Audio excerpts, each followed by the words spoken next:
Assalamualaikum warahmatullahi wabarakatuh. Sebelum saya menyampaikan materi, saya akan memperkenalkan diri saya dulu. Nama saya adalah Puji Lestari. Di sini saya selaku pembina kesiswaan, kemudian mata pelajaran yang saya ampu adalah PPKN. Dalam materi LDK, saya akan menyampaikan tentang tata tertib dan tata krama. Tata krama dan tata tertib sekolah ini dimaksudkan sebagai rambu-rambu bagi peserta didik dalam bersikap, berucap, bertindak, dan melaksanakan kegiatan sehari-hari di sekolah atau di luar sekolah dalam rangka menciptakan iklim dan kultur yang kondusif dan inovatif.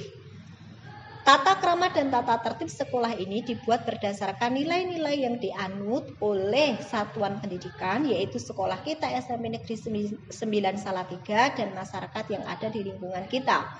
Kemudian yang ketiga, setiap peserta didik wajib melaksanakan ketentuan yang tercantum dalam tata krama dan tata tertib secara konsekuen, penuh kesadaran, serta penuh dengan tanggung jawab.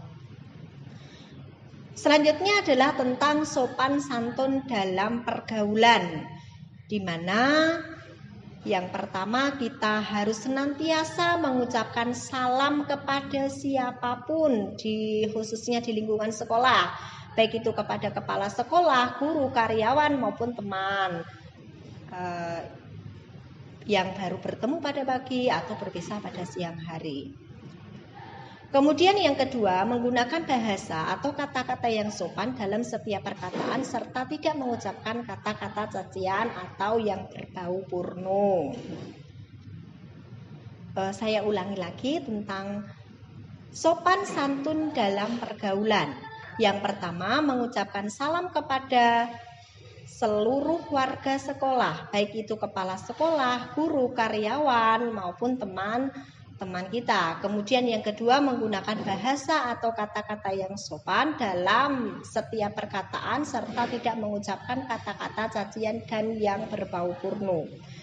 Kemudian yang ketiga atau selanjutnya adalah kewajiban peserta didik, di mana kewajiban atau yang harus dilakukan oleh peserta didik adalah 1. Hadir paling lambat 15 menit sebelum kegiatan belajar mengajar dimulai. Yang kedua, berdoa sebelum dan sesudah melaksanakan kegiatan belajar mengajar. Kemudian yang ketiga, menyediakan atau membawa peralatan sekolah sendiri. Yang keempat, pada saat ada tugas dari guru, peserta didik wajib berada di dalam kelas untuk mengerjakan tugas. Tentu saja ini dilakukan ketika pembelajaran tatap muka, karena saat ini sedang kondisi pandemi COVID-19, maka peserta didik juga harus senantiasa mengerjakan tugas yang diberikan oleh Bapak Ibu Guru melalui Google Classroom. Kemudian yang kelima, pada saat belum ada tugas dari guru, peserta didik tidak boleh berada di luar kelas. Ini berlaku ketika pembelajaran tatap muka. Kemudian yang keenam, peserta didik wajib menjaga suasana ketenangan belajar baik di kelas, perpustakaan, laboratorium maupun di tempat lain di lingkungan satuan pendidikan. Selanjutnya adalah pembiasaan dan ketertiban. Peserta didik wajib membiasakan budaya antre dalam berbagai kegiatan. Kemudian yang kedua, peserta didik wajib mengenakan pakaian seragam dengan rapi, bersih, dan beratribut satuan pendidikan sesuai dengan ketentuan yang berlaku. Di mana pada hari Senin itu seragam yang dikenakan adalah seragam OSIS lengkap dengan dasi dan topi. Kemudian pada hari Selasa itu seragam yang dipakai masih seragam OSIS dengan dasi. Kemudian hari Rabu dan hari Kamis memakai seragam ciri khas SMP 9 Salatiga, di mana ciri khas seragam SMP 9 Salatiga itu bagian atasnya adalah hijau muda dan bagian bawahnya adalah hijau tua. Kemudian pada hari Jumat dan hari Sabtu itu memakai batik SMP 9 Salatiga dengan bawahan berwarna putih. Kemudian yang selanjutnya tentang ikat pinggang, di mana ikat pinggang yang seharusnya dipakai oleh peserta didik adalah ikat pinggang yang berlogo SMP Negeri 9 Salatiga berwarna hitam, lebarnya kira-kira 2-3 cm, dipakai tepat di pinggang. Ya, jadi setiap hari mulai dari hari Senin sampai dengan hari Sabtu itu wajib mengenakan atau menggunakan ikat pinggang. Kemudian yang selanjutnya kaos kaki ya pada hari Senin sampai hari Jumat berwarna putih. Kemudian ketika kita mengenakan seragam pramuka, nah, kegiatan pramuka ini biasa dilaksanakan pada hari Kamis, itu kita memakai kaos kaki atau kalian memakai kaos kaki berwarna hitam. Kemudian untuk sepatu, hari Senin sampai dengan hari Jumat sepatunya berwarna hitam. Kemudian hari Sabtu sepatunya boleh berwarna bebas. Kemudian untuk peserta didik putra itu rambutnya harus dipangkat tipis dan seimbang antara samping kanan, samping kiri, belakang. Kemudian potongan rambut tidak mohak, tidak menyentuh kerah baju, telinga, alis. Sedangkan peserta didik putri rambut yang melebihi bahu bagi yang tidak berhijab itu harus diikat dengan rapi. Kemudian yang keempat, rambut tidak boleh diwarnai dengan warna apapun. Yang kelima, rambut tidak boleh Yang kelima, rambut tidak boleh memakai gel, pomade atau sejenisnya. Kemudian kuku itu harus dipotong pendek dan tidak boleh diwarnai atau dicat. Kemudian yang ketujuh, setiap peserta didik itu dilarang atau tidak diizinkan. Yang pertama, putra mengenakan aksesoris kecuali jam tangan. Ya, jadi untuk peserta didik putra tidak boleh pakai gelang, tidak boleh pakai kalung, apalagi anting-anting tidak boleh ya, tidak boleh mengenakan aksesoris seperti itu kecuali jam tangan, hanya jam tangan saja yang diperbolehkan. Kemudian yang kedua, untuk peserta didik putri itu tidak diperkenankan atau tidak diperbolehkan untuk memakai perhiasan emas selain anting atau aksesoris secara berlebihan. Kemudian khususnya bagi yang perempuan juga tidak boleh berdandan atau bersolek secara berlebihan. Kemudian selanjutnya peserta didik dilarang untuk bertato, dilarang membawa atau mengonsumsi rokok, minuman keras, obat-obatan terlarang dan sejenisnya.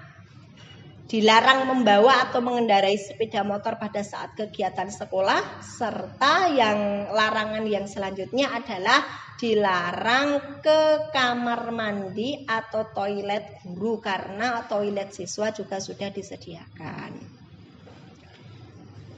Setiap peserta didik dilarang membawa senjata tajam. Kemudian dilarang juga membawa alat elektronik kecuali dengan izin atau perintah dari guru dan hanya boleh dioperasikan selama dalam pengawasan guru tersebut. Kemudian peserta didik juga dilarang membawa tip ek cair. Ya, kalau tip ek kertas boleh, tip ek cair tidak boleh. Kemudian ketentuan pemakaian seragam. Baju seragam sekolah harus dimasukkan. Seragam OSIS lengkap berdasi, baju seragam ditempel merah putih di dada kiri, kemudian panjang rok menutupi kaki. Pakaian seragam tidak boleh terlalu ketat atau terlalu longgar. Kemudian memakai seragam olahraga pada waktu kegiatan olahraga. Peserta didik tidak dibenarkan memakai atau membawa jaket ke satuan pendidikan atau ke sekolah.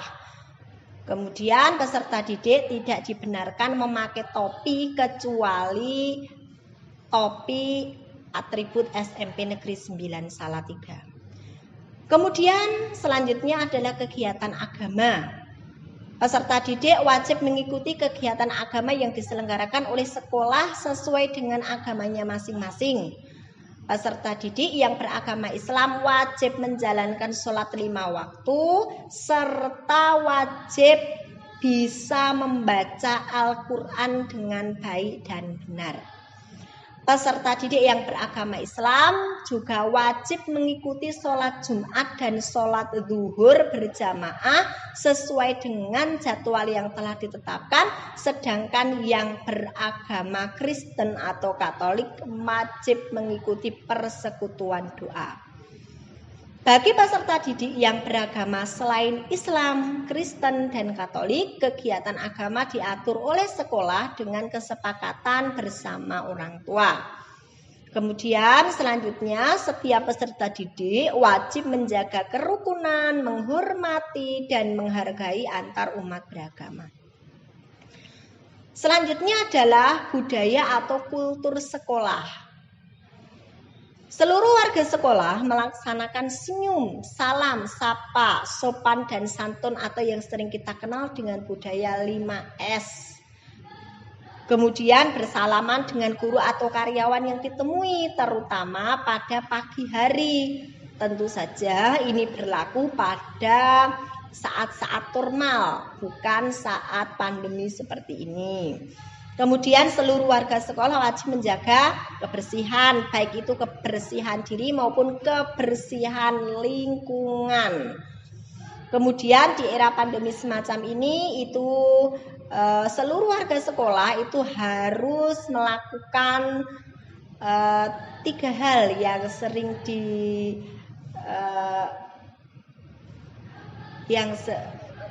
pada era pandemi seperti ini, seluruh warga sekolah harus juga melakukan cuci tangan, jaga jarak, dan memakai masker. Kemudian masuk jam belajar pukul 7 diawali dengan hormat bendera, menyanyikan lagu wajib nasional, kemudian tepuk PPK, salam PPK, dan di akhir pelajaran itu biasa ditutup dengan menyanyikan lagu daerah. Kemudian setiap hari melaksanakan sholat luhur berjamaah di sekolah.